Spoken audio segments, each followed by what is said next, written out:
What's up, Brick Squadron? I'm your host, Grey Wolf. I'm your co-host, Donnie.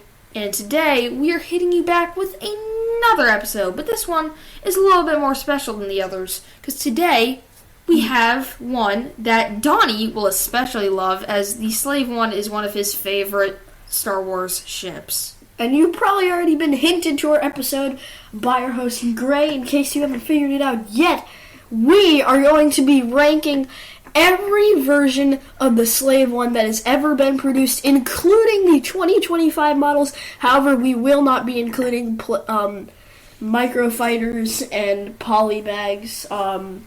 Let's get started. So, Donnie, by the way, Donnie will be leading this. I'm not going to be doing too much. Starting off, we have the prized UCS Slave One. Now, not the new 2025 one, but the not too old, but older one. So, this set definitely deserves a spot in the cream of the crop just because of how detailed this set is. Lego does a very good job of the hull here. It captures the perfect shape of his starship. And it's a really good set. Also its large landing foot is also a wonderful shape, and Lego used some perfect curves for it. And the minifigure Boba Fett that comes with this set is also really good. It's a really solid fig. The blaster cannons and also even fins, I am pointing that out, are very accurate. The shield bubble for the cockpit is also very accurate for this. It has to go in the S just because of how good a set it is. I can't think of any negatives or cons for this set. It's so fantastic.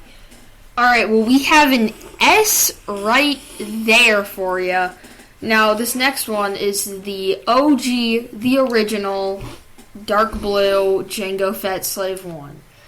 So, what do I have to say for this second Boba Fett ship that ever came out? There was one that came out in 2000. This set is it's for its time, it was a good set, and the hull is it has a good coloring for the most part. That's what I'm impressed with Lego with, as they had trouble coloring with pieces back in the 2000s and early days of Lego Star Wars. Lego did a really good job, solid color choice for this set. The hull is great. The wings are just a little strange, could be a little... they could be a little cleaner, as the entire whole structure and arm that is connecting it to the hull rotates with the wing when it goes into flying mode. Just something that I might change, something that even the 2000s almost does better than this one. But how it's able to fit minifigures into the cockpit really well. I like that about the set too. And yeah, it's a pretty solid set for its time. Back in the early 2000s, I'd give it a B for its ranking. A B, not a bad one at all. Not a bad ranking there. Now we have the 20th anniversary Slave One. 20th anniversary Slave One, I think, is the cleanest playscale version that's ever been made of the Slave One. Of course, the 2025 version actually puts up a good contest, but this one is just fantastic, especially for its size. Something has been a problem with Lego recently. The size of this set is wonderful. It's just perfect for a playscale version. The coloring is great. It has even spring-loaded shooters built into the hull. This is also really cool. Blaster cannons are nice, and the minifigure selection is really solid. I have to give this set an A, as there was some small problems with, as the middle of the hull, there was a strange gap in the connection of the bricks and how they came together smoothly. But I will still give this set an A, as it's an overall really good set. I'm very surprised this isn't going in S. Donnie has told me that this is one of his favorites. I would definitely think this is going in S for him. Maybe not in others' lists, but for him, I would think this would be going in S, but hey, it's his list after all. Next, I'm not exactly sure which year this one came out in, but, it's this one right here. For you guys, where are you going to be ranking it? So this one's a toughie. It has a good shape. It's really nice. Also weapons are actually they're very nicely put in this set. It actually features flip out missiles and even a section of the hull that opens and can launch missiles. It's really nice. It just, as for its time, it was even a little bit non-clean, but I still think it's quite a good model. The Boba Fett that comes in this set is a good fig. Overall, I have to rank it a B because it's a good set, but just lacks a few things in detail that could have been that would have been great for a Slave 1 set of this time.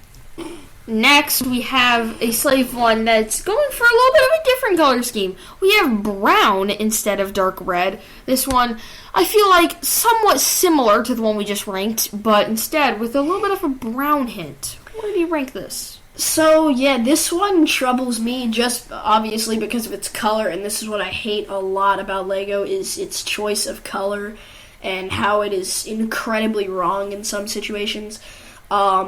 But I do, this is one of the sets where it is very aggravating to me. I just don't get how you see this as a brown, and because of that, that's gonna at least drop its ranking by one spot just because of this. Other things about the set, the hull is, it follows the general shape of Slave 1, but it's a little dirty in design. It's not exactly the cleanest it could be. For these reasons, I'm going to have to give it a C, as it's maybe a less cleaner version of the one we just reviewed. And it's only okay. It's not one of the best sets we've seen, but I'm going to rank it a C for now. Alright, now we got one that both me and Donnie own. This one is the Boba Fett's, the newest Boba Fett Slave 1, the Slave 1 from the Mandalorian TV series. So, this one it's quite interesting to me. So, the color choice is spot on. LEGO nailed it here. All the colors are, they're picture perfect. What bugs me, and a lot of people about this ship, is just how skinny the hull is, especially close to the reflector window that is the cockpit shield. It bugs me how it's this thin, as in reality Slave 1 has its hull kind of fades in from it's shorter, it's wider, and then it kind of narrows out towards the tail, the bottom part of the hull. LEGO doesn't do this here. It's the same kind of thickness the entire way, except for LEGO made a minimal effort to include studs on the sides that changed its thickness. The minifigure is really good. It looks very nice. You got a lot of cool details. A face is also very nice. Helmet has a lot of detail. Though it just, because of that shape, it just kills me. And also the set, though it's ironic I say huge, because what I'm going to say is that this set is under scale. For play scale, this set is, it's weirdly small. It just barely is able to fit Boba Fett in the cockpit, which for it's not great for a play scale version, which normally have enough room for one minifigure to comfortably sit in the cockpit. That is not the case here. For this, I'm gonna give this set rank it as a C, because it's not that bad a set, but I don't see it there.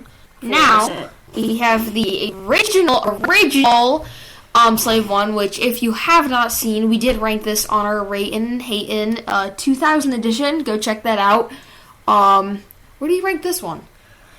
So this one, of course, it's not going to be that high because LEGO put up a solid effort, but the colors are just weird. I mean, they, of course, as is disturbing, they attempted at Boba Fett Starship. It almost looks more like a Jango Fett Starship. There are a lot of things you could touch on here.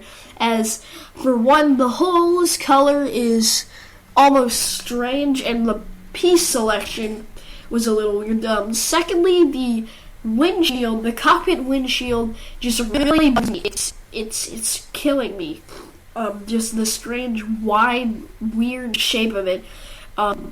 Especially the hull, or no, not the hull, but the landing foot is the one thing that always gets me with these sets. It just has the weirdest shape, and it's not even close to the right color. I don't know what LEGO was trying to do here, but they didn't really get close to the actual shape of Slave 1, especially near the cockpit. The shape is distorted, and it's a weird kind of design. So for this reason, I'm gonna have to give it a D. A D, and I think that's D for it deserves it. Next, now we have all that's left are two of the newest sets, and all Jango Fett's Slave 1s. So it's the newest Playscale Slave 1. So we resume the newest iteration of the ship. It's Jango Fett's Starship. It's the first one we've seen in around 20 years. Everybody was incredibly happy about this, and even more so, LEGO did a fantastic job with the set. For one, of course, you might say, well, it's exactly identical to the 2023 version that we got. And sure, yeah, it looks a lot the same, but there are a lot of huge differences aesthetically that you can definitely point out as a huge improvement from the original set. Of course, the color is wonderful. The laser cannons also on the tail of the ship are they're quite good, as they are stud shooters now instead of just normal lightsaber hilt pieces, so they can actually shoot lasers. I love that about the set. It still also includes stud shooters on the hull to mimic the tracking missiles or homing missiles that the ship shoots, though I just wish the studs launched by these stud launchers could have been blue, as that's the color these missiles actually are. Otherwise, the hull looks great, and the fins, the stabilizer fins of the ship, look great. Definitely, my absolute favorite thing about this model, though, is how it can fit, I'd say, like 1 2/3 minifigures. As inside the hull, there's, of course, enough room for Jango Fett inside, but also, you can fit a young Boba Fett right behind him, and it's just so wonderful as it recreates that father-son moment of terror inside they can had this joyous design Slave 1 together. Besides the point, it's an incredibly solid set. I'm gonna give it an A, right up beside the 20th anniversary version of the set. An A! Wow, that's a very high ranking for that one. Next we have the UCS, our final one, the UCS Jango Fett Slave 1. This actually, I think, is maybe the best version of Slave 1, UCS and Playscale combined. Of course, they've only made 2 UCS versions, but nonetheless, the build is incredible. It is an incredible rendition of the ship. It looks exactly like it has all the right curves and shapes and round spots. It's really solid overall. And color-wise, of course, they nailed it. This is the exact color, and same in spots where they put the even the colors and dents and scrapes on the ship in the movie. Another great thing about this set is scale. It's almost exactly to scale, just a little bit under scale for the actual version. Other things that play features this set can fit Jango Fett and even has room for more people to be stored in the back. The back of the ship, engines and stuff, look wonderful, as things I didn't mention earlier look horrific on most other versions of the set. Another amazing thing I love about the set is the exit ramp. They've almost never done this before in this exact function on a Slave 1, but you can push down on the exit ramp and it will open up the exit ramp door so you can walk many figures through the interior of the ship.